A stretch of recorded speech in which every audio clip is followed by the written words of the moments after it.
안녕하십니까? 남은 무리와 건강기별 그 두 번째 시간을 시작하겠습니다. 우리가 세상을 살다 보면 마음먹은 대로 되지 않는 것들이 참 많이 있습니다. 학생 시절 공부하는 것도 그랬습니다. 열심히 공부하려고 책상에 앉아 있습니다. 하지만 다음 날이 시험인데도 불구하고 깜빡 졸으면 다음 날 아침이 되는 것들을 아마 경험하셨을 겁니다. 열심히 공부하고 싶었는데 깨어있지 못한 순간들이 있지요. 젊은 시절 다이어트 하는 사람들도 그렇습니다. 중년의 때에 취미 생활을 하는 것도 그렇습니다. 마음도 몸도 내 뜻대로 할 수만 있으면 얼마나 좋을까요? 무언가 계획은 세우고 해보려고 노력하지만 때로는 마음이, 때로는 몸이 따라주지 않고 있습니다. 내 뜻대로만 내 삶을 이끌어 갈 수만 있어도 더 행복하고 더 아름다운 삶을 만들 수 있을 텐데 하고 많은 사람들이 아쉬움을 토로합니다. 마음대로 되지 않는 것은 신앙생활도 역시 마찬가지입니다. 품성의 변화 역시 그렇습니다. 예수님을 닮고자 결심하고 결심하는데도 몸과 마음이 잘 따라주지 않습니다. 내 삶이 내 마음 같지 않은 이유, 과연 무엇 때문에 그럴까요? 오늘 저는 마음에 이르는 길이라고 부제를 좀 붙여보았습니다. 한 번은 예수님께서 베드로와 야고보와 요한을 데리고 기도하러 산에 올라가셨습니다.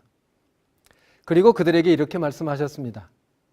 내 마음이 심히 고민되어 죽게 되었으니 너희는 나와 함께 깨어 있으라. 제자들에게 기도를 요청하신 것입니다. 그리고 예수님은 조금 더 나아가 얼굴을 땅에 대고 엎드려 기도하셨습니다. 예수님의 기도는 이랬습니다. 내 아버지여, 만일 할만하시거든 이 잔을 내게서 지나가게 하옵소서. 그러나 나의 원대로 마옵시고 아버지의 원대로 하옵소서. 예수님은 깊은 고뇌의 기도를 마치시고 제자들에게 오셨습니다. 그러나 제자들은 함께 기도하지 못하고 잠이 들어 있었습니다. 예수님은 잠든 베드로를 깨워 이렇게 말씀합니다. 나와 함께 1시간도 깨어 있을 수가 없더냐. 시험에 들지 않게 깨어 기도하라. 예수께서는 이미 그들에게 다가올 시련과 위기의 때에 대하여 여러 차례 경고하셨습니다. 제자들은 알고 있었지만, 그렇게 하고 싶었지만 준비되지 못했습니다. 열 처녀의 비유새처럼 그 비유 가운데 5 처녀처럼 어리석음 가운데 사전 준비를 하지 못한 것처럼 제자들도 위기의 때를 준비하지 못한 것입니다. 마음은 원이로되 육신이 약하도다. 예수님은 그렇게 말씀하셨습니다. 그들이 마음이 없었던 것은 아닙니다. 그들은 예수님과 함께 깨어있고 싶고 함께 기도하기를 원했을 것입니다. 그러나 그 깨어 있어야 될 그들의 마음과 그들의 정신을 끌고 가는 연약한 상태, 곧 육체적인 연약함이 그들을 깨어 있지 못하게 한 것입니다. 예수님은 그들에게 마음은 있지만 육체가 약하기 때문이었다라고 위로하셨습니다. 이 말씀은 예수님께서 제자들을 위로한 말씀이지 결코 우리 스스로가 자기 자신에게 위안 삼아 할 말은 아닙니다. 그들의 잠들어 있는 영적 상태를 보시고 그들에게 이야기를 하신 것입니다. 마음은 있었구나. 그런데 준비가 되지 못했구나. 그들이 준비되지 못한 것은 연약한 육신에 있었다고 이야기합니다. 마음은 있었지만 깨어 있을 수 없는 몸을 그들은 가지고 있었습니다. 예수님은 자기 자신 안에 원하는 것이 있어도 그것을 하나님께 내어 맡기는 기도 가운데에 예수님은 있었습니다. 그런데 제자들은 자기가 원하는 것조차도 이루어내지를 못하는 신앙 상태에 있는 것입니다. 예수님과 제자들의 기도의 장면이 있습니다. 많은 성화 그림 가운데에 깊은 고뇌에 찬 예수님의 기도하는 장면을 그린 그림과 함께 고나게 잠들어 있는 제자들의 모습이 함께 그림으로 그려져 있습니다. 우리는 이런 순간에, 이런 상황 속에서 어떻게 하면 마음에 이룰 수 있을까요? 어떻게 하면 깨어 있을 수 있을까요? 우리에게 역시 이 마지막 시대를 살아가는 남은 무리에게도 동일한 경고가 주어져 있습니다. 재난이 있겠다고 이야기합니다. 환란이 있겠다고 이야기합니다. 모든 민족에게 미움을 받아서 죽음의 위기에 처하겠다고 경고까지 하셨습니다. 그러나 마지막 약속은 끝까지 견디는 자는 구원을 얻으리라는 약속도 주어져 있습니다. 그래서 우리에게도 깨어있음은 반드시 필요합니다. 도적이 그 집을 도적질하러 들어오지 못하도록 주인이 깨어있어야 된다는 이야기들을 여러 번 하십니다. 환란의 때를 견디기 위해, 영적으로 깨어있기 위해 우리는 먼저 우리의 육체도 깨어있어야 합니다. 깨어있어야 기도도 할 수 있는 것입니다. 이 상황을 좀 더 분명하게 하기 위해서 오늘 두 사람의 모습을 살펴보기를 원합니다. 첫 번째는 큰 믿음의 사람 엘리야입니다. 우리가 아는 그 불병거를 타고 회리바람을 타고 하늘로 승천한 죽음을 맛보지 아니했던 엘리야를 먼저 좀 살펴보겠습니다. 성경의 인물 가운데 용기가 있는 믿음으로써 백성들의 신앙을 개혁하고 믿음의 모든 대결을 벌였던 그런 사람, 믿음의 사람 엘리야가 있습니다. 엘리야는 아합 왕과 왕비 이세벨을 포함하여 온 이스라엘이 우상 숭배에 빠져 있을 때 하나님을 위해서 목숨을 건 그런 선지자입니다. 엘리야는 백성에게 나아가 이야기합니다.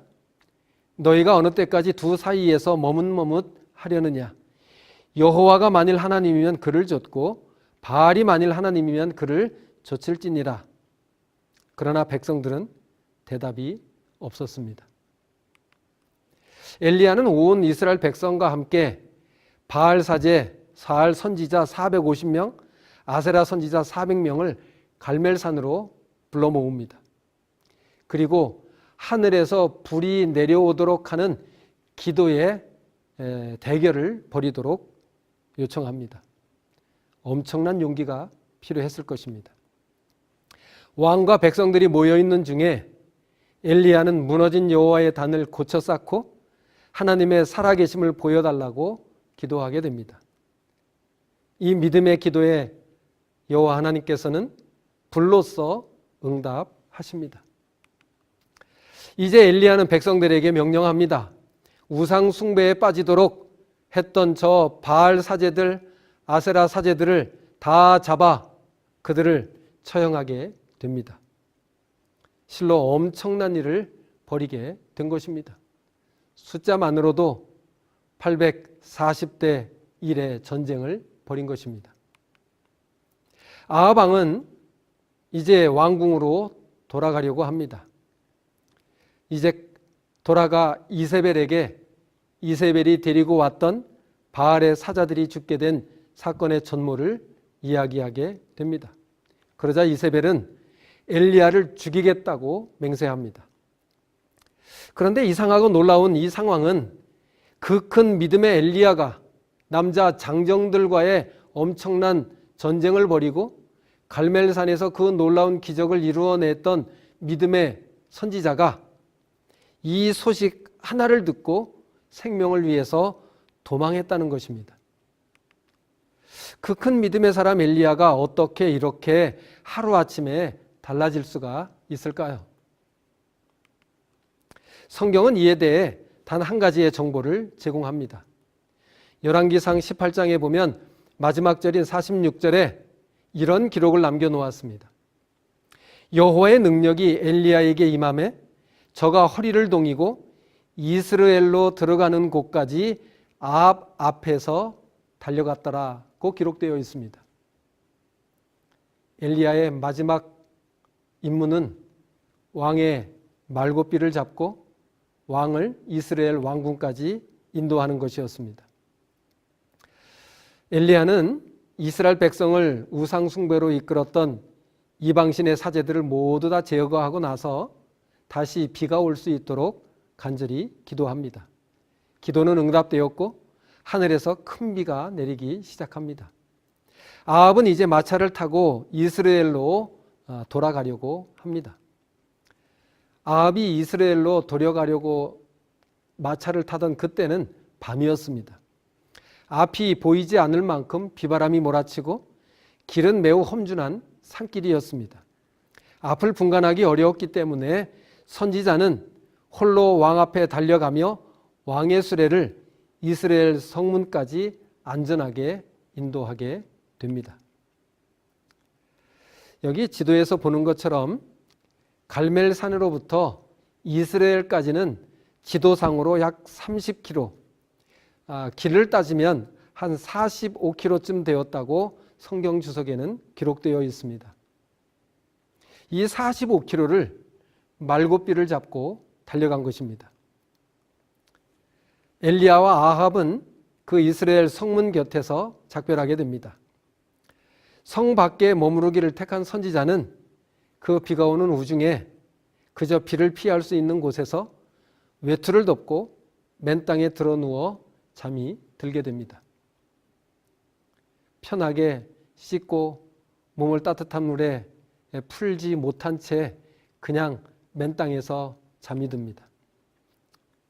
선지자와 왕에는 이렇게 표현하고 있습니다. 그는 갈멜산 꼭대기에서 음식도 먹지 못하고 하루 종일 수고했다. 그가 이스라엘 성문까지 아합의 마차를 인도할 때에 신체적으로 과로했음에도 불구하고 그의 용기는 매우 강하였다. 그러나 그는 이제 달라졌습니다. 맨 땅에서 잠을 자고 일어난 그 몸은 어제의 몸이 아닌 것입니다. 그 밤에 한 사람이 피곤해 지친 선지자를 깨워서 이세벨의 말을 전달합니다. 당신을 죽이려고 작정했다고요. 이제 몸이 약해진 그는 어제와 다르게 정신도 약해집니다. 그는 그 생명을 위해서 도망합니다. 유다에 속한 부엘세바까지 도망합니다. 그리고 거기서 다시 하룻길쯤 광야로 더 들어갔다 그랬습니다. 지도상에서 이 이스라엘부터 부엘세바까지의 거리를 조사하면 한 150km쯤 되고 거기에 하룻길을 더 갔으니 한 40km를 더 갔다면 거진 200km를 더 간 것입니다.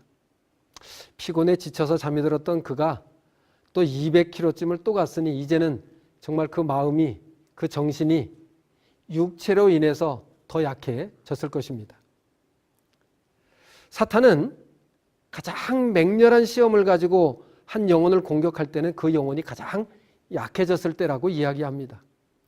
그 영혼이 가장 약해졌을 때는 그의 정신이 가장 연약해졌을 때, 곧 그의 육체가 약해졌을 때라고 이야기합니다.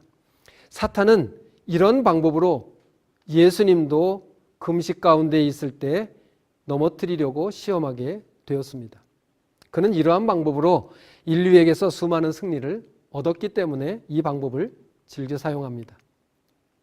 40년 동안 광야 생활 속에서 백성들의 불신과 불만과 불평에 정신적으로 지쳐있던 모세 역시 아주 잠시 동안에 불과했지만 그러나 분명하게 하나님께 대한 그의 신앙을 잃었다고 이 엘리야의 장면과 연결해서 설명하고 있습니다.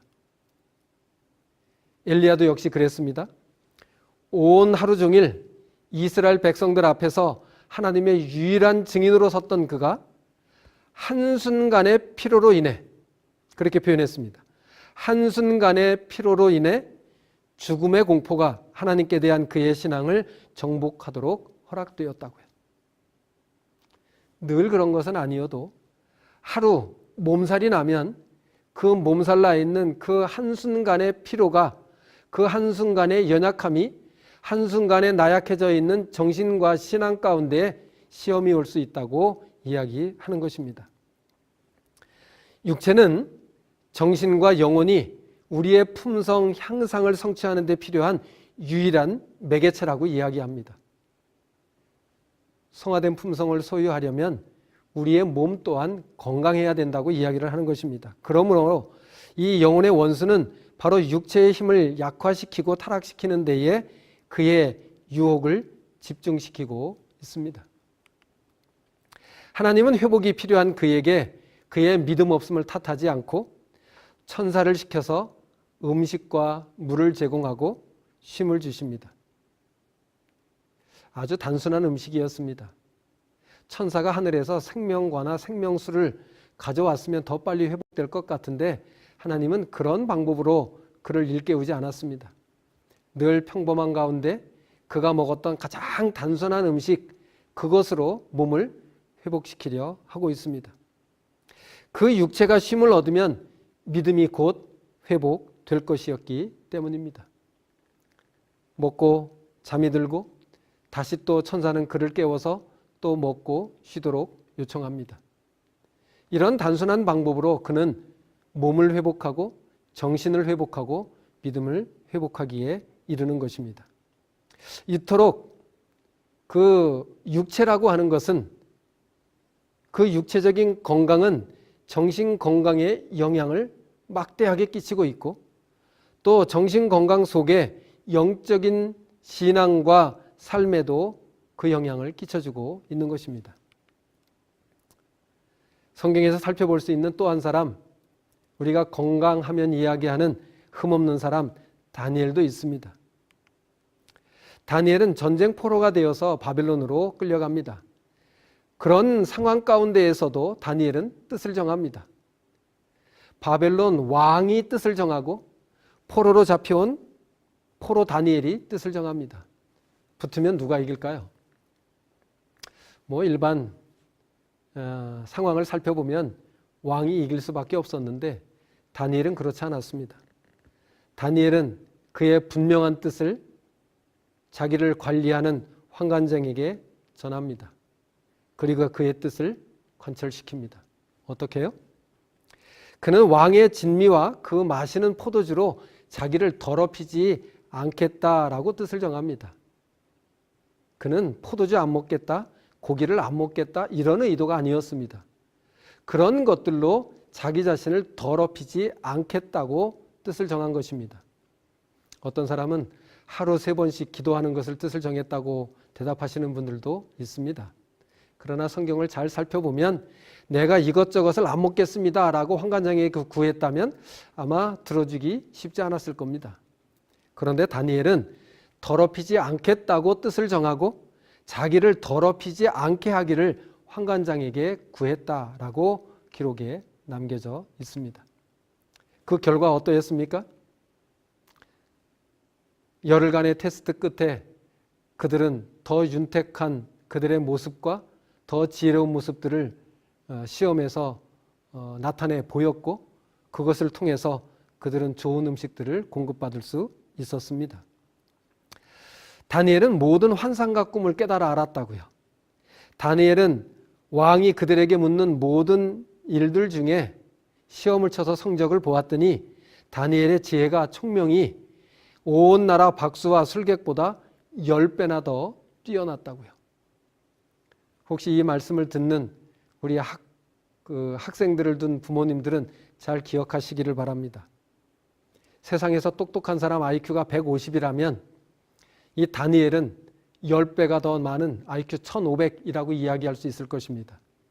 우리가 세상에서 으뜸이 되는 자녀들을 키울 때에 이 음식물에 관한 뜻을 정하는 것, 무엇을 먹느냐 마느냐에 대한 것보다 내가 내 스스로를 얼마나 내 몸을 깨끗하게 더럽히지 않겠다고 뜻을 정하는 그 마음이 그의 몸을, 그의 정신을, 그의 지혜를 일깨울 것이고 하나님도 더 많은 복으로 은혜를 베푸실 것입니다. 식탁에 놓여진 왕의 진미에 대해서 이런 상황으로 선지자와 왕에는 그 의미를 표현하고 있습니다. 다니엘과 세 친구들은 이국 생활을 시작할 때부터 그들에게 결정적인 품성의 시험이 이르러 왔다. 식탁에 음식이 놓였는데 시험은 음식을 먹느냐 마느냐의 시험이 아니라 그들에게 품성의 시험이 왔다고 기록되어 있습니다. 그렇습니다. 우리가 취하는 음식은 우리의 정신과 우리의 신앙과 우리의 품성까지도 영향을 끼치기 때문인 것입니다. 남은 우리에게 주어진 건강기별의 최종 목적은 무엇일까요? 단순히 건강해라, 이 땅에서 오래 살아라가 아닐 것입니다. 오히려 하나님은 이 땅에서 오래 사는 것이 축복이 되지 못한다고 이야기하셨습니다. 건강기별을 주신 이유는 다음과 같습니다. 우리가 몸이 약해서 누구를 도와주고 싶어도 도울 수 없는 그 육체적인 한계, 그 육체적인 한계를 넘어서게 하는 기별이 건강기별입니다. 지혜의 한계, 이 세상에서 살아가는 그리스도인에게 하나님께서 세상을 이길 지혜를 주시는데 그 지혜의 한계를 넘어서려면 우리의 머리가 열려 있어야 하는 것입니다. 위가 막히면 뇌가 막힌다고 이야기합니다. 우리가 이 건강기별을 잘 지켜나아갈 때에 우리는 지혜의 한계도 넘어설 수 있습니다. 우리의 믿음의 한계도 그렇습니다. 우리의 성품 변화의 한계도 그렇습니다. 영적인 능력의 한계도 넘어야 합니다. 이 모든 한계들을 넘어서게 하는 그 기별이 바로 건강기별에서 시작한다고 하는 것입니다. 성도 여러분, 육체적인 한계를 넘어서고 싶습니까? 질병의 고통에서 벗어나고 싶습니까? 더 지혜롭고 더 큰 믿음을 소유하고 싶습니까? 성품이 변화하고 영적인 능력이 변화하고 마지막 늦은 비 성령의 역사를 기대하십니까?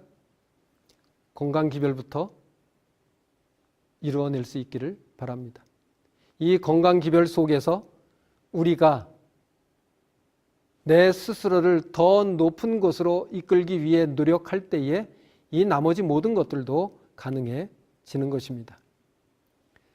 데살로니가전서 5장 23절에는 이렇게 말씀합니다. 너희 온 영과 혼과 몸이 우리 주 예수 그리스도께서 강림하실 때에 흠 없게 보존되기를 원하노라. 우리의 신앙과 우리의 정신과 우리의 육체까지도 흠 없게 보존되기를 바라는 것이 하나님의 뜻인 것입니다. 남은 우리에게 주어진 이 건강기별은 바로 우리가 그렇게 살기로 결심하는 그 마음이 흐트러지지 않을 수 있도록, 마음은 원하지만 육신의 연약함을 탓하지 않을 수 있도록 우리에게 주어진 기별이라고 하는 것입니다. 성도 여러분, 마음에 이르는 길을 찾게 되시기를 간절히 바랍니다. 감사합니다.